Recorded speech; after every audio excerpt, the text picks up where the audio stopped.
اللهم صل على سيدنا ومولانا محمد۔ اسی ہفتے ایک نوجوان پوچھنے لگا کہ حضرت میری شادی ہے، مجھے گھر میں ہلدی کرو کتیں کرنا کیا حضرت؟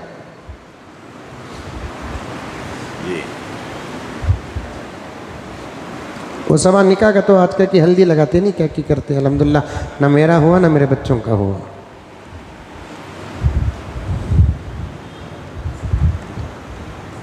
اب میں نے کہا کہ مسئلہ بتایا کہ بھائی نہیں کرنا ہے، اس کا اسلام میں ثبوت نہیں ہے۔ نہیں، ہمارے امی بول رہی ہلدی نہیں سو نکاح کرے تو وہ رشتہ سلامت نہیں رہتا کہتے، کون کی گڑگے کو مارا تو ہم کیا پھٹے کہتے۔ ہلدی کو بھی زندگی کو کیا تعلق ہے؟ ہلدی کو بھی سالن کو تعلق ہے، ہلدی کو بھی کباب کو تعلق ہے۔ بقرعید کے کباب کو سکھا کر سلامت رکھنے کے لیے ہلدی لگاتے تھے، مدینے کا ایک معمول رہا ہے، وہ ہمارے ہاں بھی چلتا ہے۔ ہلدی کسی چیز کو خراب ہونے نہیں دیتی۔ ہلدی کا تعلق سالن سے ہے، ہلدی کا تعلق بریانی سے ہے، ہلدی کا تعلق گوشت وغیرہ سے ہوتا ہے، لوازمات سے ہوتا ہے۔ ہلدی کا تعلق زندگی کی سلامتی سے کیا ہے؟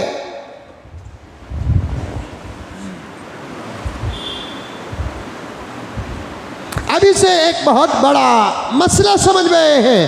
اب اس کا ثبوت قرآن میں تلاش کرو نہیں ملے گا، حدیث میں تلاش کرو نہیں ملے گا، فقہا کی فقہ میں تلاش کرو نہیں ملے گا، تو پھر آپ نتیجہ نکالو کہ یہ شرعی مسئلہ نہیں ہے، شریعت نہیں ہے۔ اب شریعت نہیں ہے تو یا تو رسم ہوگا، یا تو رواج ہوگا، یا نہیں تو غیروں کی نقل اور مشابہت ہوگی۔ یہاں جتنے لوگ بڑی توجہ سے سن رہے ہیں، مجھے امید ہے کہ اب آنے والے ہر عمل کے بارے میں آپ اس گرامر کو سامنے رکھیں گے تو زندگی کا ایک بہت بڑا حصہ سنور جائے گا۔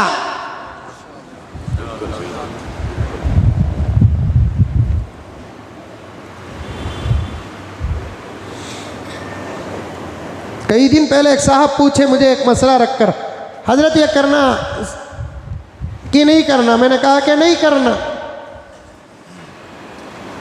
کی نہیں کرنا حضرت؟ میں نے کہا کہ بدعت ہے، بدعت۔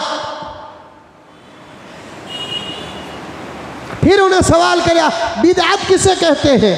میں نے کہا کہ جو کام اللہ کے نبی کے زمانے میں نہ ہوا ہو، اور جو کام اللہ کے نبی نے نہ کیا ہو، جو کام حضرات صحابہ نے نہ کیا ہو، جو کام کرنے کا حکم نبی نے نہ دیا ہو، اور کسی صحابی نے اس کام کو کیا ہو اور نبی نے کچھ نہ کہا ہو، ایسا کام بدعت بن جائے گا۔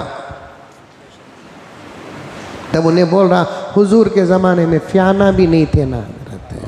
ابا میں بولیا یہ ایجاد ہے، ایجاد میں بدعت میں فرق ہے۔ ایجاد کی اجازت ہے۔ ایجاد کسے کہتے ہیں؟ ایک نئی چیز کا بن جانا، اسے ضرورت سمجھ کر استعمال کرنا، اور اس کے استعمال کو دین سے نہیں جوڑا جاتا۔ فیان کو استعمال کرتے ہیں، دین سے نہیں جوڑتے۔ لائٹ کو استعمال کرتے ہیں، دین سے نہیں جوڑتے۔ حصیر کو استعمال کرتے ہیں، دین سے نہیں جوڑتے۔ مٹی کے برتنوں کا زمانہ تھا، آج تانبے اور پیتل کے سازوں کا زمانہ ہے، اور اسٹیل اور لوہے کے چیزوں کا زمانہ ہے۔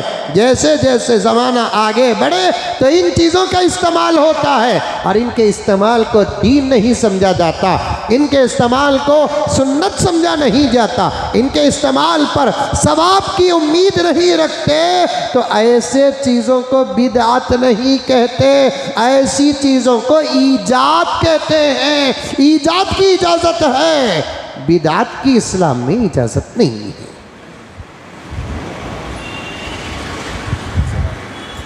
سمجھ میں آئی میری؟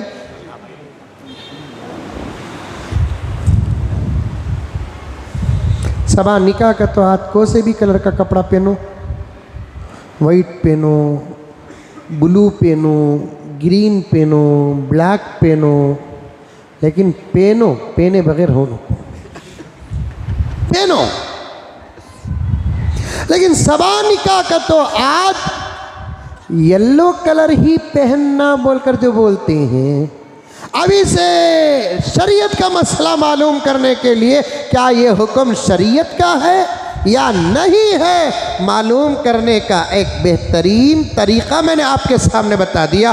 تلاش کرو قرآن میں، تلاش کرو حدیث میں، تلاش کرو صحابہ کی زندگی میں، تلاش کرو حضرت امام ابو حنیفہ کے فقہ میں، امام شافعی کی فقہ میں، امام مالک کے فقہ میں، امام احمد بن حنبل کی فقہ میں. تلاش کرو، مل گیا تو وہ شریعت کا حکم ہے، نہیں ملا تو پھر یا تو وہ رسم ہوگا، یا تو رواج ہوگا، یا تو بدعت ہوگا، یا نہیں تو دوسروں کی مشابہت ہوگی.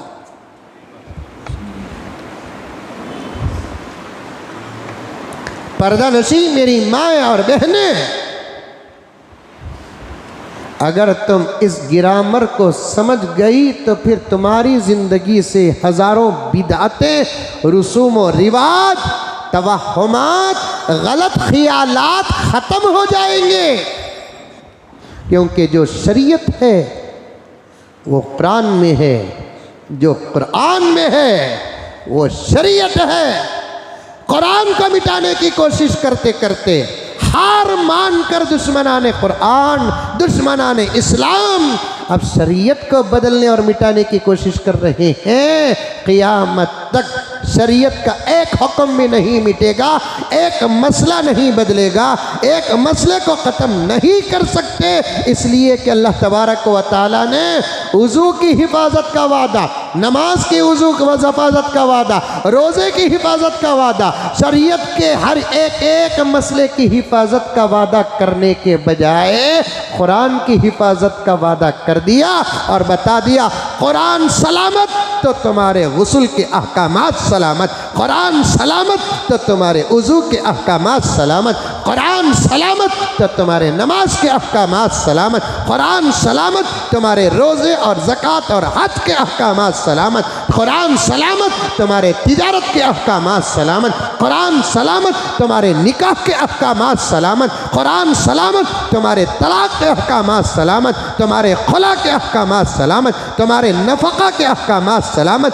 تمہارے وراثت کے احکامات سلامت، تمہارے حضانت کے احکامات سلامت، تمہارے رضاعت کے احکامات سلامت، مساجد کے احکامات سلامت، مدارس کے احکامات سلامت، تمہارے لباس کے احکامات سلامت. یہاں تک کہ مودی جی قرآن سلامت ہے تو اوقاف بھی سلامت ہے.